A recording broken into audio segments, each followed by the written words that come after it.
అనంతపురం జిల్లాలో తప్పిపోయిన ఇద్దరు బాలికలను పోలీసులు రాత్రికి రాత్రి గుర్తించి తల్లిదండ్రులకు అప్పగించారు. జిల్లా ఎస్పీ జగదీష్ ప్రత్యేక పర్యవేక్షణలో 20 ప్రత్యేక బృందాలు రంగంలోకి దిగి జిల్లా వ్యాప్తంగా అలాగే కర్ణాటకలోని బళ్ళారి వరకు విస్తృతంగా గాలింపు చర్యలు చేపట్టాయి.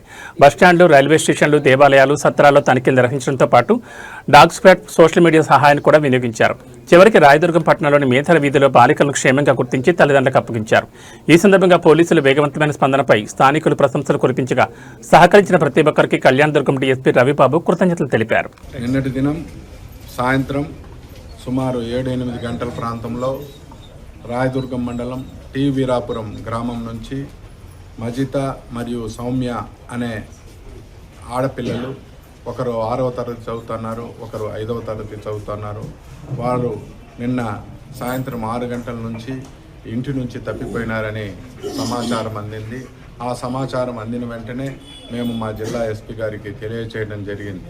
మా జిల్లా ఎస్పీ గారి సూచనల మేరకు రాయదుర్గం రూరల్ ఇన్స్పెక్టర్ వెంకటరమణ, అలాగే town SI Suresh, Kommanahal SI Nabi Rasool, Kanekal SI Madhu, అలాగే హాల్ SI Guruprasad Reddy, Kalyanadurgam rural inspector వారి బృందాలతో ఎస్పెషల్లీ కళ్యాణదుర్గం, రాయదుర్గం నియోజకవర్గాల్లో తిరగటం జరిగింది.